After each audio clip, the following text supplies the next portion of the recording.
सभी UPSC aspirants को एक बहुत बड़ी गलतफहमी है।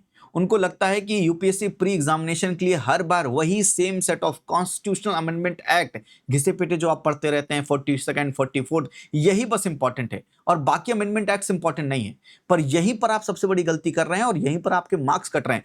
अगर सीडीएस का सवाल आप देखें, सीडीएस 2026 में सवाल यूपीएससी ने पूछा article 371 A B C and D से, और सवाल देखिए आर्टिकल और प्रोविजन कह रहा करेक्टली मैच्ड कौन सा नहीं है। 371 ए नागालैंड के बारे में करेक्टली मैच्ड है, 371 बी स्पेशल प्रोविजन असम के बारे में बिल्कुल सही है, 371 सी मणिपुर के बारे में बिल्कुल सही है, 371 डी यही गलत है, ये सिक्किम के बारे में नहीं है, 371 डी आंध्र प्रदेश के बारे में है, इसलिए यही इसका जवाब होगा। लेकिन सिक्किम के लिए कौन सा है? सिक्किम बड़ा इंपॉर्टेंट है, सिक्किम के लिए 371 एफ है और ये ऐड किया गया था 36th कॉन्स्टिट्यूशनल अमेंडमेंट एक्ट 1975 से, जिसको 50 इयर्स कंप्लीट हो रहे हैं, इसलिए यूपीएससी ने सवाल सिक्किम के ऊपर पूछा गया है। इसमें नॉट करेक्टली मैच इसीलिए पूछा है कि वो सिक्किम के बारे में आपसे जानना चाहते थे। अगर यही सेम सवाल प्री 2026 में पूछ लेते तो क्या आप आर्टिकल 371 एफ पढ़ के जाते सिक्किम के बारे में? क्यों नहीं पढ़ते? क्योंकि आप ये रैशनल भूल गए हैं सर कि यूपीएससी जब भी 10, 20, 50, 100 साल कंप्लीट होता है, यूपीएससी सवाल पूछता है। तो 36th कॉन्स्टिट्यूशनल अमेंडमेंट एक्ट 1975 ये जनरली आप नहीं पढ़ते हैं, पर अब पढ़ना पड़ेगा क्योंकि इसको 50 इयर्स कंप्लीट हो रहे हैं और इसी से सिक्किम को स्पेशल स्टेटस ग्रांट किया गया था upon its merger to India. 371 D किसके लिए? आंध्र प्रदेश के लिए। और इसीलिए मैंने सभी constitutional amendment act one shot में मैं आपको पढ़ाऊंगा और ऐसा पढ़ाऊंगा कि आपको याद भी हो जाएगा logically, rationally, link by link, किस अमेंडमेंट से क्या हुआ, उसके बाद क्या हुआ, उसके बाद क्या हुआ, ऐसे समझाऊंगा कि आपको वो चीजें समझ में आएंगी जो आज तक आपको समझ ना आई हो, और वो अमेंडमेंट हम पढ़ेंगे जो नॉर्मली जनरली आप नहीं पढ़ते हैं और यूपीएससी प्री 2026 के लिए इंपॉर्टेंट है। हो सकता है 27 के लिए इंपॉर्टेंट ना हो, पर 26 के लिए इंपॉर्टेंट है। वो चीज आज हम कवर करेंगे। क्या यूपीएससी कॉन्स्टिट्यूशनल अमेंडमेंट एक्ट से सवाल पूछता है? पहले ये समझ लेते हैं कि यूपीएससी का सीएसई सिविल सर्विस एग्जामिनेशन के प्री में क्या ये बड़ी इंपॉर्टेंट थीम है? बिल्कुल यूपीएससी पूछता है। 2019 में 44th अमेंडमेंट से सवाल पूछा गया था क्योंकि 1978 को आया था 44th अमेंडमेंट और उसको 40 साल कंप्लीट हो रहे थे, इसलिए 2019 में सवाल पूछा। यूपीएससी का लॉजिकली सवाल पूछता है ये ईयर से 40 इयर्स 50 इयर्स कंप्लीट होता है, पूछता है सवाल बिल्कुल। और साथ में supreme Court of India struck down the 99th amendment to the constitution of India as being the violative of the independence of the judiciary. 2014 में 99th amendment of the constitution आया था जिसको 5 साल कंप्लीट हो रहे थे 2019 में, इसलिए यूपीएससी ने ऐसा सवाल पूछा। क्या मैं एकदम अपने रैशनल पर ठीक हूं? आप मुझे बताइए, क्योंकि ये रैशनल जो मैं आपको समझाता हूं, ये जो माइंडसेट समझा रहा हूं मैं प्रेडिक्ट द अनप्रेडिक्टेबल सीरीज में, ये एक बड़े पेड प्रोग्राम का माइंडसेट बिल्डअप प्रोग्राम का 5 to 10% मैं आपको यहां पर समझा रहा हूं यूट्यूब पर, लेकिन ये 5 to 10% भी आपके ऊपर एक ऐसा जादू करेगा, एक ऐसा रैशनल तरीका सिखाएगा आपको ताकि आप एग्जामिनेशन में बेहतर परफॉर्म कर पाए। आई होप आप इन चीजों को समझ रहे हैं। और अभी तक माइंडसेट बिल्डअप प्रोग्राम में 15-16 लेक्चर्स अपलोड कर दिए गए हैं, टोटल 30 लेक्चर्स के अप्रॉक्स माइंडसेट बिल्डअप प्रोग्राम में। अगर आप आज भी जाकर चेकआउट करेंगे और आज भी करना चाहेंगे तो आज भी आपको एक्स्ट्रा एज इतना दे पाएगा वो कि 10-20 मार्क्स कट ऑफ के ऊपर आप इसके स्कोर कर पाएंगे, क्योंकि वो सिर्फ और सिर्फ प्रीवियस ईयर क्वेश्चंस का एनालिसिस किस ढंग से करते हैं, क्या इंपॉर्टेंट टॉपिक है, यही चीजें मैं बताता हूं। कोई ऐसी चीज नहीं बता रहा हूं कि आप अंत समय पर करेंगे तो आपका घाटा होगा। कोई नई चीज नहीं पढ़ाऊंगा, जो आपको करना चाहिए प्रीवियस ईयर क्वेश्चन का एनालिसिस वही करना सिखाऊंगा। और किस तरह से सवाल पढ़ते हैं, क्या देखते हैं, क्या नहीं देखते हैं, कैसे अप्लाई करते हैं, लॉजिक्स, ब्रह्मास्त्र कैसे अप्लाई करते हैं, वो सिखाता हूं। तो जरूर चेकआउट कीजिएगा, आपको बहुत फायदा होगा। मेरे कहने पर एक बात मानिए, इतनी बार अटेम्प्ट में आप फेल हो रहे हैं प्री एग्जामिनेशन में, बार बार जब फेल होते हैं तो ये विशेष साइकिल में फंसने की वजह से बड़ी फ्रस्ट्रेशन होती है। मैं निकालने की पूरी कोशिश कर रहा हूं, एक बार आप निकलने की कोशिश करो, मेरे कहने पर ये काम करके देखो, वाकई में बहुत फायदा होगा। 2019 में ये अमेंडमेंट सवाल पूछा गया, फिर 2017 में 42nd amendment of the constitution सवाल पूछा गया। 42nd अमेंडमेंट 1976 को आया था और इसको अप्रॉक्स 40 इयर्स कंप्लीट हो रहे थे, इसलिए यूपीएससी ने 42nd अमेंडमेंट से सवाल पूछा।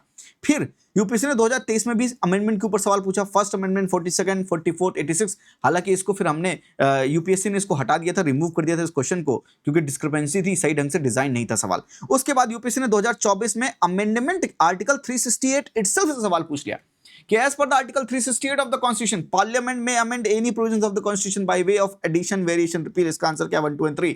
तो आज अभी समझ लीजिए अमेंडमेंट किसे कहते हैं। फॉर एग्जांपल कोई आर्टिकल 15 है, आर्टिकल 15 है, उसमें क्लॉज है article 15 clause 1, article 15 clause 2, article 15 clause 3, ये 3 क्लॉज है मान लेते हैं। फिर आप अगर कोई चीज ऐड करना चाहे तो आर्टिकल 15 क्लॉज 4 आप ऐड कर सकते हैं। तो क्या ये भी अमेंडमेंट है? बिल्कुल ये भी अमेंडमेंट है। आप आर्टिकल 15 क्लॉज 2 हटाना चाहते हैं, रिमूव करना चाहते हैं, रिपील करना चाहते हैं, तो क्या ये भी अमेंडमेंट है, ये भी अमेंडमेंट है। आप ये तो ऐड कर दीजिए तो रिमूव कर दीजिए। आर्टिकल 15 क्लॉज 1 की आपने थोड़ी सी लैंग्वेज को चेंज कर दिया या उसी में कुछ ऐड कर दिया, लैंग्वेज में थोड़ा सा वेरिएशन कर दिया, तो क्या वो जो चेंज है वो भी अमेंडमेंट है, वो भी अमेंडमेंट है। तो इसका आंसर क्या है? इसका आंसर है 1, 2 और 3। तो अमेंडमेंट किसे कहते हैं? एडिशन, रिपील करना या कुछ वेरिएशन चेंज करना, ये तीनों ही अमेंडमेंट का पार्ट है। और 2024 में एक टॉपिक मैंने और बताया था इंपॉर्टेंट है, क्योंकि उसी समय पर नारी शक्ति वंदन अधिनियम के बारे में बात हो रही थी। 106 कॉन्स्टिट्यूशनल अमेंडमेंट एक्ट के यूपीएससी ने करंट अफेयर बेस्ड सवाल पूछा, बिल्कुल नारी शक्ति वंदन अधिनियम के ऊपर पूरा सवाल पूछा। फिर 2025 में भी क्या अमेंडमेंट के ऊपर सवाल पूछा है, बिल्कुल, क्योंकि 47 अमेंडमेंट ऑफ 1976, इसको 50 इयर्स कंप्लीट हो रहे हैं अप्रॉक्स 2026 में। 2025 में भी लगभग तो प्लस माइनस 1 ईयर करके यूपीएससी पूछता है, इसलिए यूपीएससी ने फंडामेंटल ड्यूटीज के ऊपर सवाल पूछा, क्योंकि फंडामेंटल ड्यूटीज 42nd अमेंडमेंट से ऐड की गई थी। लेकिन ये पूरा सवाल अमेंडमेंट के ऊपर नहीं बेस्ड था, ये मैं बात आपकी मान सकता हूं, लेकिन इस बार अमेंडमेंट्स बहुत ज्यादा इंपॉर्टेंट है। तो आइए मैं एक एक करके वो इंपॉर्टेंट अमेंडमेंट्स आपको करवाता हूं जो एग्जामिनेशन के पर्सपेक्टिव से इंपॉर्टेंट है। रेडी हैं? तैयार रहिए। इन चीजों को समझने के लिए ढंग से कुछ शॉर्ट नोट्स बनाना चाहें तो बना सकते हैं। चलिए सबसे पहले हम चलते हैं फर्स्ट कॉन्स्टिट्यूशनल अमेंडमेंट एक्ट 1951। 1951 2026 कितने साल कंप्लीट हो रहे हैं? 75 ईयर्स कंप्लीट हो रहे हैं। तो पहला कॉन्स्टिट्यूशनल अमेंडमेंट एक्ट बड़ा इंपॉर्टेंट है। और देखिए, जब कहते हैं कि कोई यूपीएससी सवाल पूछता है, डिफरेंट ऑप्शन में डिफरेंट अमेंडमेंट होते हैं, वो अमेंडमेंट्स इंपॉर्टेंट होते हैं, तो देखिए यहां पर फर्स्ट अमेंडमेंट लिखा हुआ भी है और 1951 के इस अमेंडमेंट को 2026 में 75 ईयर्स कंप्लीट हो रहे हैं। तो मैं थोड़ा सा बैकवर्ड लिंकेज बताता हूं। ये अमेंडमेंट आया उसके पहले क्या हो रहा था, तो हर जगह मैंने बैकग्राउंड लिखा है।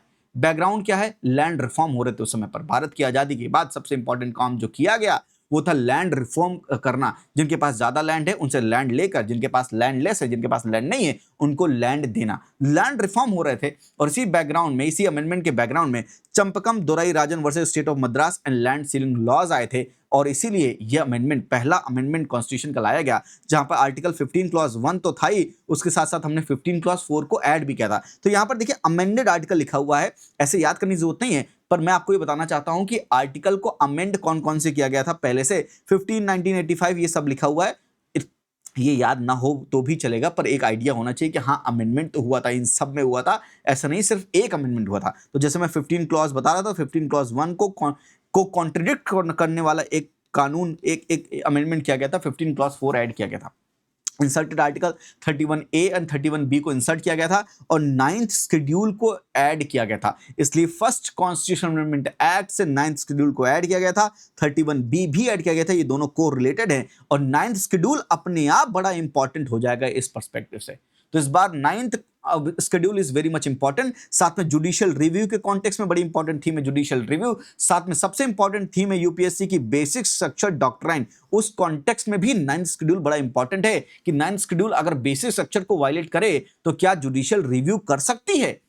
हाँ जी, जुडिशरी रिव्यू कर सकती है अगर 9th शेड्यूल में कोई भी चीज बेसिक स्ट्रक्चर डॉक्ट्राइन को वायलेट करती है। तो ये सब पॉइंट्स के ऊपर यूपीएससी स्टेटमेंट बना के सवाल पूछ सकता है। इसलिए मैं कह रहा हूं आपका रिवाइज भी होगा और वो चीजें समझ में आएंगी जो चीजें आज तक आपको समझ में ना आई हो। साथ में 15 क्लॉज 4 ऐड किया गया। इसमें क्या किया गया? This amendment empowered the state to implement the special measures to uplift socially and educationally under privileged classes and this was in the contravention of 15 clause 1 जो डिस्क्रिमिनेशन की बात करता है। आर्टिकल 19 में भी 3 एडिशनल ग्राउंड्स ऐड किए गए थे फॉर रीजनेबल रिस्ट्रिक्शन। तो आर्टिकल 19 क्लॉज जो हैं जहां पर रीजनेबल रिस्ट्रिक्शन के बारे में बात हो रही है, इस बार आर्टिकल 19 में रीजनेबल रिस्ट्रिक्शन जरूर पढ़ के जाइएगा। ये आपको यूपीएससी डायरेक्टली रीजनेबल रिस्ट्रिक्शन के ऊपर सवाल पूछ सकता है, क्योंकि सीपीएफ सीडीएस में ऐसा सवाल यूपीएससी ने ऑलरेडी पूछ रखा है।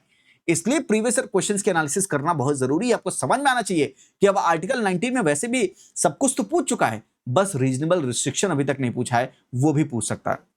और ये देखिए पहला अमेंडमेंट कॉन्स्टिट्यूशन का 75 इयर्स कंप्लीट हो रहे हैं, इसलिए सवाल भी पूछा जा सकता है। 3 additional grounds for restricting the freedom of speech and expression. Freedom of speech and expression को रिस्ट्रिक्ट करने के लिए 3 एडिशनल ग्राउंड्स लगाए गए। पब्लिक ऑर्डर को वायलेट नहीं करना चाहिए आपकी speech and expression, maintaining friendly relation with the foreign state, इसको वायलेट नहीं करना चाहिए, और प्रिवेंशन ऑफ ऑफेंस इंसाइटमेंट। ये 3 चीज के बेसिस पर आप रीजनेबल रिस्ट्रिक्शन के बेसिस पर स्पीच एंड एक्सप्रेशन के ऊपर आप फ्रीडम, उसके ऊपर कर्टेल लगा सकते हैं। And these restrictions were deemed as reasonable, thus making them justiciable. इन्हीं को हम रीजनेबल रिस्ट्रिक्शन कहते हैं। ये रीड भी कर लीजिए जो आपके सामने है। साथ में आर्टिकल 31A ऐड किया गया, जहां पर ये सेविंग ऑफ सर्टेन लॉज के बारे में बात करता है। 31A, B and C they are called saving of certain laws. कभी कॉन्स्टिट्यूशन उठाकर देखेंगे तो आपको समझ में आएगा। This article 31A saves 5 categories of laws from being challenged and invalidated on the grounds of violation of the fundamental rights. ये 5 category के लॉ को हम फंडामेंटल राइट के वायलेशन के बेसिस पर रिमूव नहीं करेंगे, इनको हम सेव कर रहे हैं, इसलिए हम इनको क्या बोलते हैं, saving of certain laws. 31A, B and C को हम बोलते हैं saving of certain laws. Please पढ़िए, ये इंपॉर्टेंट है इस बार। एक्विजिशन ऑफ स्टेट, अगर इसके लिए तो फंडामेंटल राइट को अगर वायलेट कर रहा है तो भी इन लॉज को हम अनकॉन्स्टिट्यूशनल नहीं कहेंगे। Taking over the management of the properties, amalgamation of the corporations, modifying rights of the director share holders and modifying mining lease. इन पांचों के बेसिस पर जो कानून बनाए गए हैं, अगर वो फंडामेंटल राइट को वायलेट कर भी रहे हैं तो भी जुडिशियल रिव्यू करने के पश्चात इसको अनकॉन्स्टिट्यूशनल नहीं कह सकती है। यह पहला कॉन्स्टिट्यूशनल अमेंडमेंट एक्ट 1951 ने कहा गया। फिर उसने 31(1)B भी ऐड किया, जहां पर उन्होंने बोला private blanket ban to laws put under the 9th schedule from the judicial review. अगर 9th शेड्यूल में कोई भी लॉ को पुट कर दिया जाएगा, उस लॉ को जुडिशरी रिव्यू नहीं कर सकती है। यह बोला गया पहला अमेंडमेंट कॉन्स्टिट्यूशन का 1951 में जो आया। लेकिन वही चीज जो केशवानंद भारती केस में हुई 1973 के केस में, जहां पर जुडिशरी ने बोला, इसके आगे जुडिशरी ने बोला कि you can not take away the judicial review power, क्योंकि judicial review itself is a basic structure doctrine. जिस फंडामेंटल्स पर पूरा कॉन्स्टिट्यूशन बेस है, वो जो बेसिक स्ट्रक्चर है उसको कोई भी चेंज नहीं कर सकता है। अगर आप बेसिक स्ट्रक्चर को वायलेट करेंगे तो जुडिशरी उसको नल एंड वॉइड डिक्लेयर कर देगी, अनकॉन्स्टिट्यूशनल डिक्लेयर कर देगी। So judicial review is a part of basic structure.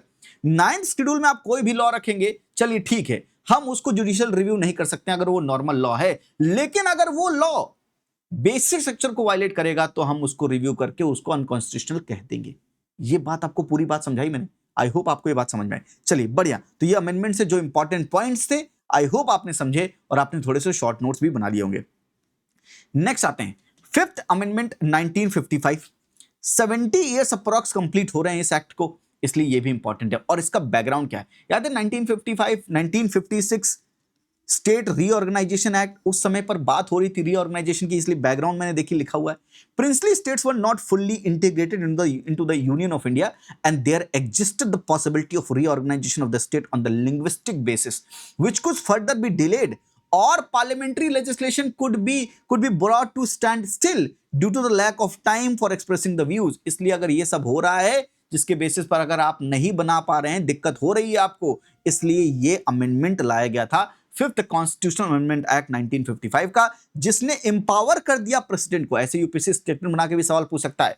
This amendment empowered the president to prescribe a time limit for the state legislature to convey its views on the proposed central laws relating to the formation of the new states and alteration of the areas, boundaries and name of the existing state under Article 3। इस बार article 1 से article 4 बड़ा important है, article 3 बड़ा important है। याद कीजिए land boundary agreement, ये amendment कब आया था, 100th constitutional amendment act, land boundary agreement with Bangladesh, ये 2015 में आया था। उस एक्ट को भी 10 साल कंप्लीट हो रहे हैं, और वो भी किससे रिलेटेड है, आर्टिकल 1 से 4 से, यानी टेरिटरीज ऑफ इंडिया से रिलेटेड है। इसलिए ये अमेंडमेंट भी इंपॉर्टेंट है, वो भी इंपॉर्टेंट है, वो भी आगे बताऊंगा। Also permitted the president to extend the prescribed limit, ये याद रखिएगा। और सिटीजनशिप अमेंडमेंट एक्ट भी आगे आने वाला है, वो भी वो भी इंपॉर्टेंट है।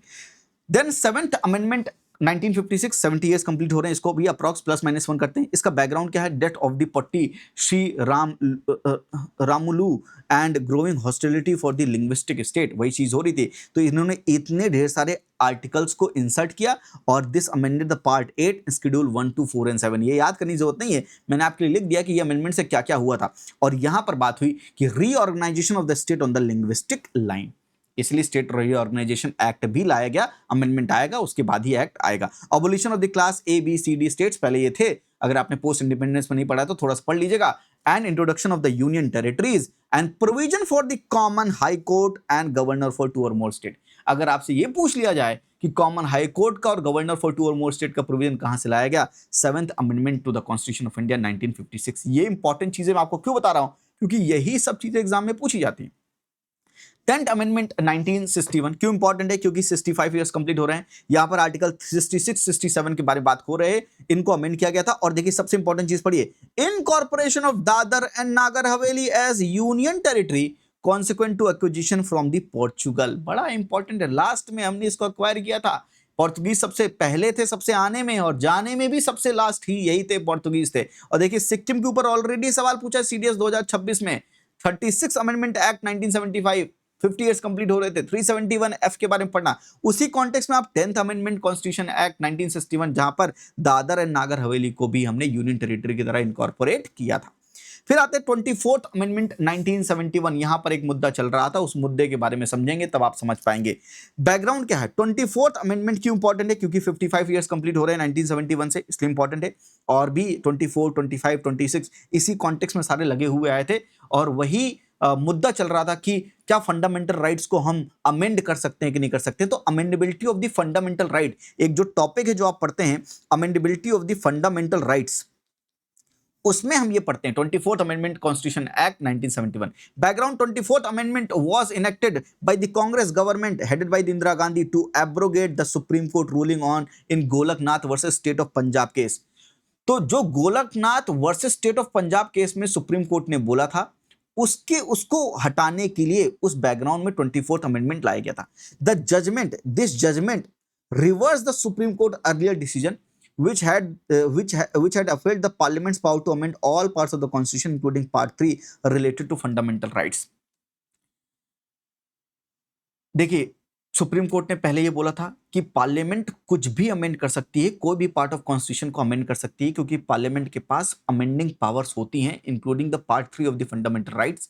Golaknath versus state of India versus state of Punjab के केस में सुप्रीम कोर्ट ने इस चीज को पलट दिया था और बोला था कि ऐसा नहीं होता है, ऐसा नहीं कर सकते हैं। और इसी चीज को रिवर्स करने के लिए हमने 24th इंदिरा गांधी जी ने 24th कॉन्स्टिट्यूशन अमेंडमेंट एक्ट लाया, और उन्होंने आर्टिकल 13 और आर्टिकल 368 को अमेंड किया।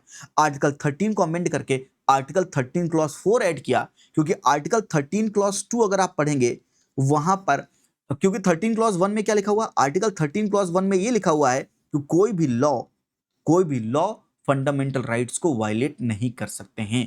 Any law can not violate the fundamental rights. Article 13 clause 1 and 13 clause 2 एक प्री इंडिपेंडेंस के बारे में बात करता है, एक पोस्ट इंडिपेंडेंस के बारे में बात करता है, तो उस कॉन्टेक्स्ट में भी लगे हुए हैं।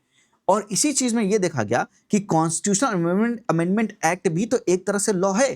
तो अगर ये एक तरह से लॉ है और कोई भी लॉ फंडामेंटल राइट्स को वायलेट नहीं कर सकता है, तो फिर क्या हम फंडामेंटल राइट्स को अमेंड कर सकते हैं? यही तो मुद्दा चल रहा था। इसलिए 24th अमेंडमेंट एक्ट से 1971 से 13 क्लॉज 4 ऐड किया गया, और यह बोला गया nothing in this article, in 13 article, nothing in this article shall apply to any amendment of this constitution made under article 368। अगर ये पूरा मुद्दा नहीं पता है तो आप एक बार जाके पढ़ लेना। आई होप मैंने समझाने की जो कोशिश की उससे आपको समझ में आया। आर्टिकल 368, वहां पर एक चीज और ऐड की गई, to provide the expressly that the parliament has the power to amend any provisions of the constitution and the amendment further made its obligatory for the president to give assent. अगर parliament, और इसीलिए हम पढ़ते हैं money bill के case में क्या president साहब को असेंट देनी ही पड़ेगी क्या? आपसे सवाल है, मनी बिल के केस में आप सब लोग मुझे इसका जवाब दीजिए, तभी मुझे समझ में आएगा आप लोग पार्टिसिपेट करते हैं, कितने लोग करते हैं, यहां तक पहुंचते हैं। ये भी समझ में आना चाहिए कि मैं ही बस मेहनत करके चिल्ला के पढ़ा रहा हूं, अदरवाइज मैं पेड स्टूडेंट को ही सिर्फ पढ़ा देता हूं अगर आप इंटरेस्ट नहीं है। मनी बिल के केस में बताइए, क्या प्रेसिडेंट साहब अपनी असेंट को विदहोल्ड कर सकते हैं? अपनी असेंट को मनी बिल के केस में विदहोल्ड कर सकते हैं या नहीं कर सकते हैं? Can president withhold his assent in case of money bill? क्योंकि कॉन्स्टिट्यूशन अमेंडमेंट बिल के केस में प्रेसिडेंट साहब को यस बोलना ही पड़ेगा। It's obligatory for the president to give his or her assent when the constitution amendment bill was presented to him. यानी 368 में अमेंड करके ये बोला गया कि प्रेसिडेंट साहब को अमेंडमेंट के केस में, क्योंकि स्पेशल मेजॉरिटी लगती है इस केस में, प्रेसिडेंट साहब को क्या करना पड़ेगा? हाँ, बोलना ही पड़ेगा, और कोई चारा ही नहीं है अमेंडमेंट के केस में। तो मनी बिल के केस में आप इसका जवाब दीजिए। चलिए आगे आते हैं। 25th अमेंडमेंट 1971, 55 इयर्स कंप्लीट हो रहे हैं, और बैकग्राउंड क्या है कि 1970 में supreme court in its judgment on Rustom Cavasjee Cooper versus union of India filed as the RC Cooper case, popularly known as the bank nationalisation case, held that constitution guarantees right to compensation. Constitution ये guarantee करता right to compensation है, that is equivalent money of the property compulsorily acquired, and the court also held that a law which seeks to acquire or requisition of property for public purpose must satisfy the requirement of article 19 clause 1 clause f, जहां पर property के बारे में बात होती है। 25th amendment sought to overcome the restrictions imposed on the government by this ruling, इसलिए हमने यहां पर ऐड किया था आर्टिकल 31C, और आर्टिकल 31C ये बोलता है कि अगर आर्टिकल 39 क्लॉज बी एंड सी यानी directive principle of state policy, ये दोनों अगर 14 और 19 फंडामेंटल राइट्स को वायलेट करते हैं, so they will be given preference and that law will not be called as unconstitutional on the basis of this that they are violating the fundamental rights under article 14 and 19।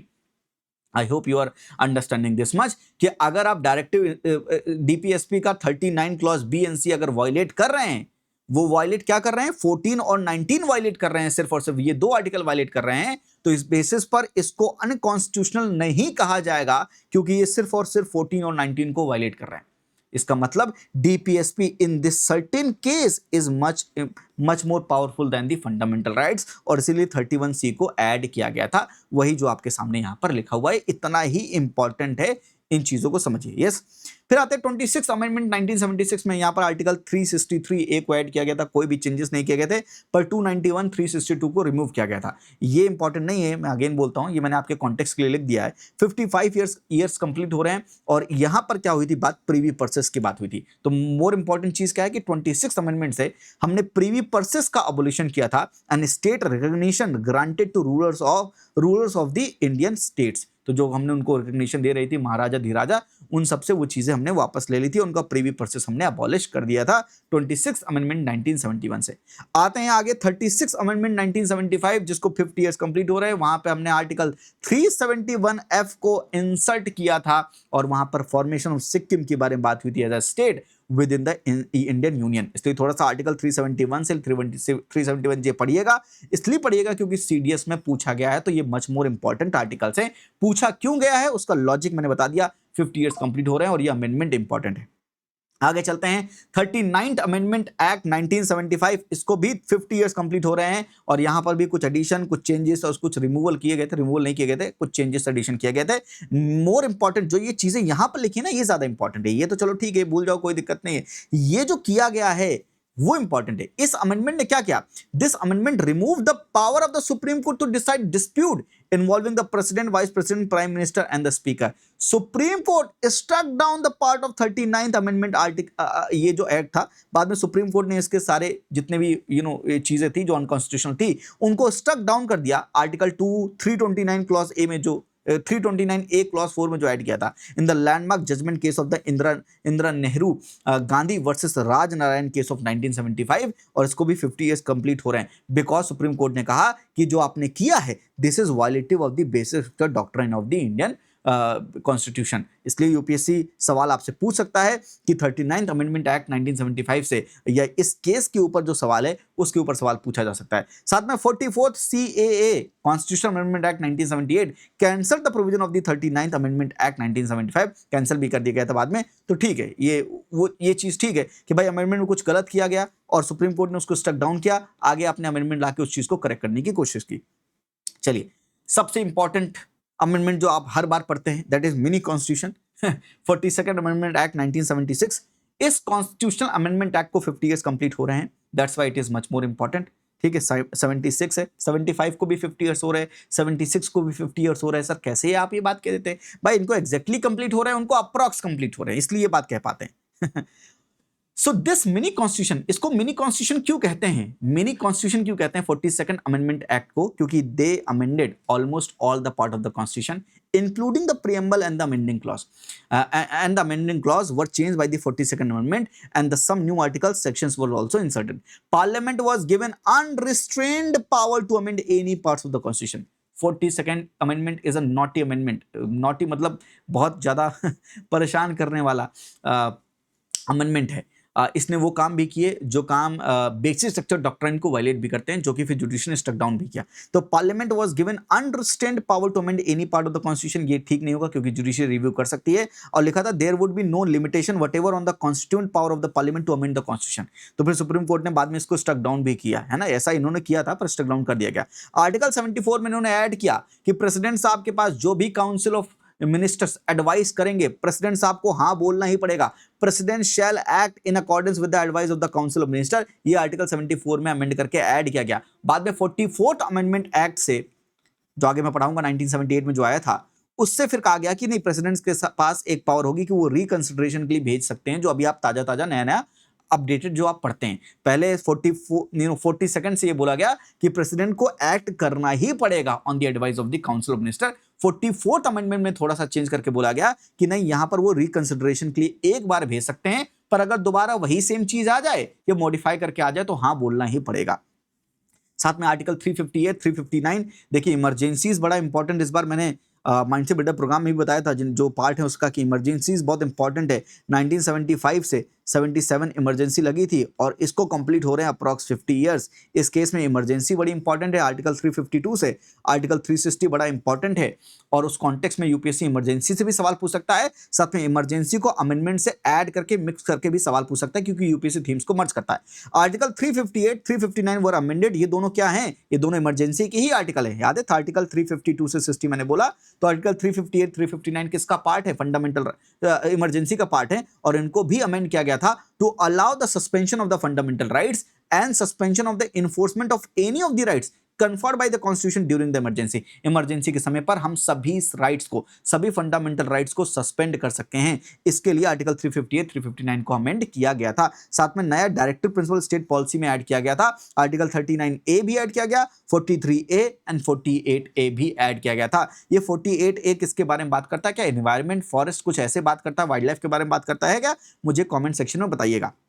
साथ में this amendment, 42nd amendment, granted the power to the president in consultation with the election commissioner to disqualify members of the state legislature. Previously this power was with the governor, पर इस amendment ने change किया और ये power किसको दी? President को दी, in consultation with the election commissioner. साथ में आर्टिकल 105 में इम्यूनिटीज के बारे में बात होती है, तो यहां पर एक चीज की गई, this amendment gave each house of the parliament, its members and committees the right to evolve their powers, privileges and immunities। yes, तो ये इम्यूनिटीज के बारे में बात होगी। साथ में यहाँ पर दो नए क्लॉज 4A, 26A भी इंसर्ट किए गए थे, इतना इंपॉर्टेंट नहीं है। यहाँ पर ये इंपॉर्टेंट है, this amendment froze any delimitation of the constituencies, क्योंकि अभी तक डीलिमिटेशन कमीशन के बारे में करंट अफेयर्स में बात हो रही है, तो ये 42nd अमेंडमेंट ही था जिसने फ्रोज किया था delimitation of the constituencies for the election to the Lok Sabha and the state legislative assembly until after the 2001 census of the India. इसलिए ये बात आज डीलिमिटेशन की हो रही है क्योंकि 2001 तक इसी ने फ्रोज कर दिया था। साथ में आर्टिकल 312 ऑल इंडिया सर्विसेज के बारे में बात होती है, कहा गया कि ऑल इंडिया सर्विसेज में include all India judicial services को भी इंक्लूड किया जाएगा। साथ में प्रीएम्बल में जहां पर 3 वर्ड्स पहले होते थे सॉवरेन डेमोक्रेटिक रिपब्लिक, वहां पर सोशलिस्ट और सेकुलर वर्ड को ऐड भी किया गया और जहां पर सिर्फ और सिर्फ यूनिटी था वहां पर यूनिटी ऑफ इंटीग्रिटी भी करा गया। तो 42nd अमेंडमेंट ने इतने ढेर सारे चेंजेस किए हैं, ये सब चेंजेस मैंने आपको इंपॉर्टेंट बताए। आइए चलते हैं 44th Amendment to the Constitution of India 1978. This empowered the President to send back once the advice of the Cabinet for reconsideration. Reconsideration के लिए एक बार आप भेज सकते हैं, जो 42nd ने बोला था आपको हाँ कहना ही पड़ेगा, करना ही पड़ेगा advice. President shell act on the advice of the council minister, यहां पर बोला गया कि प्रेसिडेंट साहब के पास एक पावर होगी कि एक बार वो सेंड बैक कर सकते हैं। साथ में जो इमरजेंसी में आर्टिकल 352 में इंटरनल डिस्टर्बेंस लिखा हुआ है, उस वर्ड को चेंज करके आर्म्ड रिबेलियन लिखा गया। Replace the term internal disturbance with the armed rebellion in respect of the national emergency, article 352। साथ में made a president declare, made that this amendment made that the president should declare the national emergency only on the written recommendation of the cabinet. तो आप ये पढ़ते हैं जो written recommendation कहां से आई, ये 44th अमेंडमेंट 1978 ही था जिसने कहा था कि रिटन रिकमेंडेशन होनी चाहिए और कैबिनेट का वर्ड यूपीएससी पूछता ना कि कॉन्स्टिट्यूशन में क्या क्या चीजें मेंशन है, कैबिनेट वर्ड्स ओरिजिनली मेंशन नहीं था, पर 44th amendment to the constitution of India से कैबिनेट का वर्ड ऐड किया गया था। And this amendment also deleted right to property as a fundamental right and made it under article 300A a constitutional right. Legal right बनाया गया उसको, ठीक है। साथ में this provided the fundamental rights guaranteed article 20 and 21 can not be suspended during national emergency. National emergency में आप कुछ भी आपको करना है, कोई भी फंडामेंटल राइट्स आप हटा दीजिए, पर आप आर्टिकल 20 और 21 को नहीं छीन सकते हैं। साथ में this amendment gave constitutional protection to the publication in the newspaper of true reports of the proceedings of the parliament and the state legislature. तो फ्री मीडिया कॉन्टेक्स्ट में बड़ा इंपॉर्टेंट हो गया। साथ में आते हैं 61 अमेंडमेंट एक्ट 1989। इसने वोटिंग एज, यस ठीक है, बात कर ही रहे हैं, इलेक्शंस के बारे में बात करेंगे। इलेक्शंस से पहले ये बात कर लेते हैं। Amended the article 326। This lower the voting age of the election to the Lok Sabha and the legislative assembly state 21 year से 18 ईयर्स कर दिया गया। तो ये काम 21 ईयर से 18 ईयर कब किया गया था? 61 कॉन्स्टिट्यूशनल अमेंडमेंट एक्ट 1989 से किया गया था। अभी बात हो रही थी reservation of the seats of the women या सीट्स बढ़ाने की, करंट अफेयर में बात हो रही थी। उस कॉन्टेक्स्ट में इलेक्शन, उस कॉन्टेक्स्ट में लेजिस्लेटिव असेंबलीज, लोकसभा, और उस कॉन्टेक्स्ट में ईयर्स, ये इंपॉर्टेंट है, इसलिए ये अमेंडमेंट भी इंपॉर्टेंट है। साथ में 65th amendment of the constitution 1990, 35 years आप अगर समझें, अप्रॉक्स 35 ईयर्स कंप्लीट हो रहे हैं। और सीडीएस में सवाल भी पूछा है, schedule national commission for backward classes के ऊपर सवाल पूछा है, आप जाकर चेक करेंगे। उस कॉन्टेक्स्ट में ये बड़ा इंपॉर्टेंट हो गया कि ये अमेंडमेंट भी आप पढ़ें। बैकग्राउंड क्या था? मंडल कमीशन, रिजर्वेशन इस बार इंपॉर्टेंट है, बहुत ढेर सारा कॉन्टेक्स्ट जो है, कंटेंट भी रिजर्वेशन के ऊपर है। आर्टिकल 15 16 आर्टिकल हो गया। साथ में सुप्रीम कोर्ट के जजमेंट हो गए रिजर्वेशन के बारे में। अभी लोकसभा के ऊपर बात हो रही थी कि सीट्स बढ़ाया जाए, वुमेन रिजर्वेशन के बारे में बात हो रही थी। साथ में नारी शक्ति वंदन अधिनियम के बारे में आपने देखा था। सीडीएस में सवाल national commission for backward classes के ऊपर सवाल भी पूछा गया है। ये सब चीजें अगर आप देखें तो इस कॉन्टेक्स्ट में रिजर्वेशन इंपॉर्टेंट है, और उस कॉन्टेक्स्ट में 65th amendment to the constitution of India 1990 भी इंपॉर्टेंट है। This article amended the article 338 national commission for scheduled caste and scheduled tribe, इनको फॉर्म करके its statutory power specified in the constitution, यानी इनको हमने क्या बॉडी बना दी? इनको हमने कॉन्स्टिट्यूशनल बॉडी बना दी।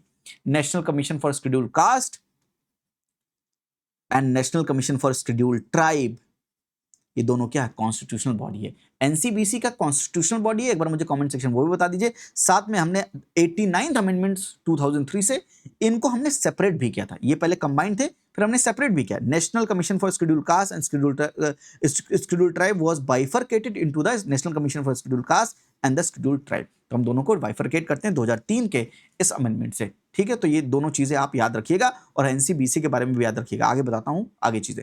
73rd अमेंडमेंट एक्ट, यहां पर लोकल बॉडीज के बारे में बात हो रही है। पंचायती राज इस बार बड़ा इंपॉर्टेंट है। पंचायत म्युनिसिपैलिटीज पार्ट 9, कई बार बता चुका हूं, part 9A and part 9B, यानी panchayat, municipality and cooperative societies, ये तीनों इंपॉर्टेंट है। और पंचायती हमने कब से ऐड किया था? 73rd amendment to the constitution of India 1992 को ऐड किया था। यहाँ पर लोकल बॉडीज का बैकग्राउंड क्या है? लोकल बॉडीज बनानी है। Landmark initiative of the government of India in 1993 was to build upon the premises that all the powers in a democracy rightfully belongs to the people of India, and the powers was mandated to be given to the people via the local bodies, and that's why this inserted the part 9 of the constitution, जहां पर पंचायती राज institutions के बारे में बात होगी। Article 280 को amend किया गया और ये बोला गया कि जो कंसोलिडेटेड फंड ऑफ स्टेट होगा that should supplement the resources of the panchayat in the state on the basis of the recommendation of the state finance commission। इस बार स्टेट फाइनेंस कमीशन या नेशनल फाइनेंस कमीशन जो आप पढ़ते हैं, वो finance commission, 16th finance commission भी बड़ा important है, ये टॉपिक भी करके जाइएगा। साथ में इसी से 11th शेड्यूल ऐड किया गया, जहां पर पंचायत के सब्जेक्ट को लिखा गया। 29 मैटर्स जो है वो पंचायती राज इंस्टीट्यूशंस को दिए गए। ये 73rd अमेंडमेंट से किया गया। साथ में इसी के बेसिस पर 74th अमेंडमेंट भी 1992 को लाया गया, जहां पर म्युनिसिपैलिटीज को ऐड किया गया। वही सेम बैकग्राउंड है, म्युनिसिपैलिटीज को ऐड किया गया है। Urban local bodies municipalities part 9A को ऐड किया गया है, और वहां पर आर्टिकल 280 को अमेंड करके ये भी ऐड किया गया कि जो कंसोलिडेटेड फंड ऑफ स्टेट होगा वो म्युनिसिपैलिटीज को भी क्या करे? सप्लीमेंट करे। साथ में 12th शेड्यूल भी ऐड किया गया, जिसमें 18 मैटर किसको दिए गए हैं? म्युनिसिपैलिटीज को दिए गए हैं। तो कितने? 29 मैटर्स किसको दिए गए हैं? पंचायती राज इंस्टीट्यूशंस को, और 18 मैटर्स किसको दिए गए हैं? म्युनिसिपैलिटीज को दिए गए हैं। ये दोनों अमेंडमेंट भी याद रखिएगा। चलिए, 77th amendment to the constitution of India 1995 को आया था। नॉर्मली आप ये सब पढ़ते हैं क्या? नहीं पढ़ते ना, फिर भी पढ़ना पड़ेगा, क्योंकि मैं बता रहा हूं लॉजिक के साथ। 30 इयर्स कंप्लीट हो रहे हैं, एडिशन क्या किया गया, आर्टिकल 16 में क्लॉज 4A को ऐड किया गया। 16 इंपॉर्टेंट है, बाकी कोई भी चेंजेस, कोई भी रिमूवल नहीं किया गया। And this clarified the reservation in the matter of the promotion of SC and ST। तो रिजर्वेशन का पूरा मुद्दा है, SC एंड ST के जब प्रमोशन की बात आती है कि प्रमोशन में भी रिजर्वेशन होना चाहिए, comes under the ambit of the reservation, ये क्लैरिफिकेशन दिया गया। And this made suitable changes to the constitution according to the effectuate the set provision, overturned the Supreme Court's ruling in the Indira Sawhney case 1992 which had disallowed the reservation in the promotion। तो जब ये amendment, ये जो supreme court का judgement आया था Indira Sawhney case में, जहां पर ये बोला गया था कि हम प्रमोशन में रिजर्वेशन को अलाउ नहीं करेंगे, तो 77th amendment of the constitution 1995 आता है और इसको 30 इयर्स कंप्लीट हो रहे हैं, जो ये बोलता है कि नहीं, SC ST का जो प्रमोशन में भी रिजर्वेशन को हम जो है रिजर्वेशन के ही एम्बेट में आएगा, उसको रिजर्वेशन के कैटेगरी में लाकर रिजर्वेशन दिया जाएगा। 81st अमेंडमेंट एक्ट 2000, 25 साल कंप्लीट हो रहे हैं। आर्टिकल 16 क्लॉज 4B को ऐड किया गया, कोई भी चेंजेस, कोई भी रिमूवल नहीं किए गए। And this enumerated that the unfulfilled vacancies of the previous years as separate class of vacancies not to be considered for the 50% ceiling limit. तो जो 50% की सीलिंग लिमिट है, उस पर हम जो पिछले साल की वैकेंसीज है उनको ऐड नहीं करेंगे कि उनको भी 50% के एम्बिट में लाए, उनको अलग से ट्रीट करेंगे और उनको भी फिल करेंगे और इनको 50% सीलिंग वालों को भी फिल करेंगे। और ऐसा करने से अगर 50% की सीलिंग ब्रेक हो रही है तो कोई बात नहीं है, वो लॉफुल है। Aimed to address the difficulties arising from the supreme court ruling in the Indira Sawhney case which put a cap limit on the reservation की 50% से रिजर्वेशन होने चाहिए, क्योंकि हमें सिस्टम में एफिशिएंसी भी लानी है। 84th amendment to the constitution 2001, 25 years complete हो रहे हैं। This changes the article 55, 81, 82, this article को चेंज करता है। यहां पर सिंपल सबसे इंपॉर्टेंट चीज क्या है, extended the ban on the readjustment of the seats in the Lok Sabha and the State Legislative Assembly for another 25 years up to 2026। तो जो आप बोलते हैं 2026 का, वो इसीलिए बेंचमार्क है क्योंकि इसी अमेंडमेंट से ये क्या किया गया था, एक्सटेंड किया गया था with the same objective of encouraging the population limiting measures, ताकि पॉपुलेशन को लिमिट कर सके। आज जब इस कॉन्टेक्स्ट में बात हो रही है कि नंबर ऑफ सीट्स लोकसभा में बढ़ाई जाएं, उस कॉन्टेक्स्ट में आप एक चीज समझिए कि नॉर्थ को ज्यादा सीट्स जाएंगी, साउथ को ज्यादा कम सीट्स जाएंगी। क्यों? क्योंकि नॉर्थ में पॉपुलेशन ज्यादा बढ़ी है और साउथ में पॉपुलेशन कम बढ़ी है। यानी जिसने पॉपुलेशन कंट्रोल में इतनी मदद की है, उनको अगर सीट्स कम मिलेंगी तो ये कहीं ना कहीं भेदभाव भी होगा। साथ में आते हैं 93rd amendment of the constitution 2005, 20 साल कंप्लीट हो रहे हैं। ऐसे अमेंडमेंट आप पढ़ते नहीं है, पर अब आपको पढ़ना पड़ेगा क्योंकि ये ओबीसी के बारे में है। To enable the provisions of the reservation of the 27% for the other backward classes in the government as well as the private educational institution, this amended the article 15 और 15 आर्टिकल इंपॉर्टेंट है। 97th amendment to the constitution of India 2011, 15 साल complete हो रहे हैं। Predictable purpose series में मैंने बताया भी था कि कोऑपरेटिव सोसाइटीज बड़ा इंपॉर्टेंट है। आर्टिकल 1 क्लॉज C से कोऑपरेटिव सोसाइटीज को ऐड किया गया, 43B ऐड किया गया डीपीएसपी में, और पार्ट 9B भी ऐड किया गया। 243 ZH से ZT के आर्टिकल्स हैं। प्लीज कोऑपरेटिव सोसाइटीज इस बार पढ़िएगा। 99th कॉन्स्टिट्यूशन अमेंडमेंट एक्ट 2014 में आया था।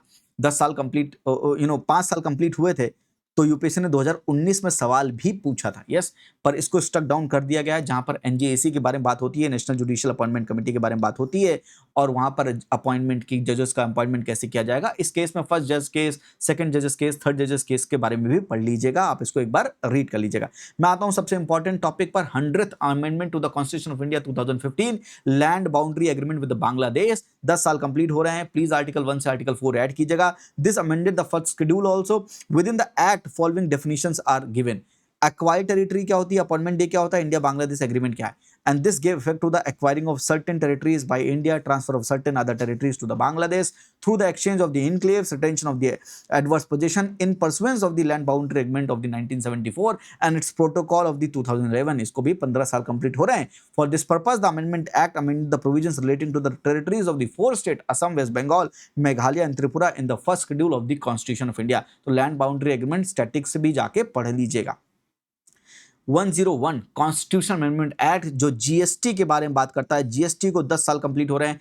अभी जीएसटी 2.0 रिफॉर्म भी किए गए हैं। जीएसटी बहुत ज्यादा इंपॉर्टेंट इस बार। ये सारे अमेंडमेंट एक्ट जो हैं जीएसटी के ऊपर, ये पूरा लिखा हुआ है, बैकग्राउंड क्यों लाया गया, वन नेशन वन टैक्स पूरा लिखा हुआ है। आप इसको एक बार रीड कर सकते हैं, आप इसको एक बार रीड भी पॉज करके आप इसको एक बार रीड कर लीजिए कौन कौन से आर्टिकल्स ऐड किए गए। और किस तरह से जीएसटी को पूरा इंप्लीमेंट किया गया। 10 साल हो गए हैं 101 कॉन्स्टिट्यूशन अमेंडमेंट एक्ट को। और लास्ट आते हैं 105th कॉन्स्टिट्यूशन अमेंडमेंट एक्ट के बारे में, जिसने क्या किया था, this amendment restored the power of the state government and union territory to identify the social and educationally backward classes.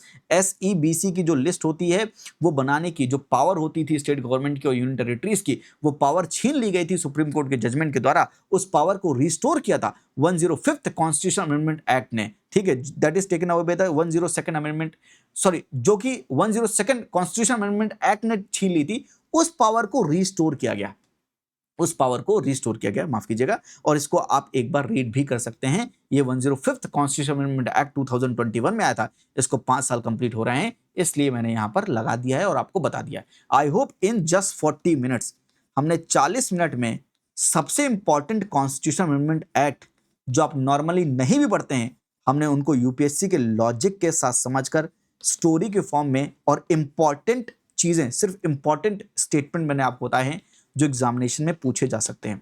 साथ में अगर ये पीडीएफ, जाहिर सी बात है आपको ये पीडीएफ चाहिए होगी क्योंकि आपको रिवाइज करना होगा, तो कोई बात नहीं, पीडीएफ मैं अपलोड कर दूंगा। आप मेरी ऐप होप तुशांत ऐप का नाम है, चाहे iOS में जाइए चाहे आप एंड्रॉयड में जाइए, इस ऐप पर जाएंगे, इसको डाउनलोड कर लीजिएगा जिन्होंने डाउनलोड कर लिया है। आगे जाइएगा प्रिडिक्ट दी अनप्रिडिक्टेबल सीरीज जो कि फ्री ऑफ कॉस्ट है, इस सीरीज पर जाइएगा, 2026 की सीरीज पर जाएंगे और यहाँ पर एट वन प्लेस, इसी जगह पर, क्योंकि फ्री ऑफ कॉस्ट मैंने कोर्स बना दिया है, जितनी भी सीरीज में मैंने पीडीएफ दिए हैं यहीं पर दिए हैं और ये पीडीएफ भी मैं यहीं पर अपलोड कर दूंगा, चिंता मत कीजिए। आप आराम से रिवाइज कर सकते हैं और जो मैं आपको पढ़ने के लिए बोला वो आराम से पढ़ भी सकते हैं। आई होप आपको कोई दिक्कत नहीं होगी और इन वन शॉट आपका पूरा का पूरा ये अमेंडमेंट कवर हो जाएगा। क्या अच्छी लगी वीडियो, क्या चीज़ें समझ में आई, क्या ये अमेंडमेंट जो मैंने आपको बताए सही सच्ची बता दो कमेंट सेक्शन में कि आपको नॉर्मली ये अमेंडमेंट पढ़ाए जाते हैं, नहीं पढ़ाए जाते हैं तो फिर भी यूपीएससी सवाल फिर 371F सिक्किम से क्यों पूछ रहा है। माइंडसेट बिल्डर प्रोग्राम ज्वाइन करना बिल्कुल मत भूलिएगा। ये आपका माइंडसेट ऐसा चेंज करेगा कि आपको कट ऑफ के 20-30 नंबर ऊपर ले जाकर छोड़ेगा। आज के लिए इतना ही। हंसते रहिए, मुस्कुराते रहिए। थैंक यू, नमस्ते, जय हिंद।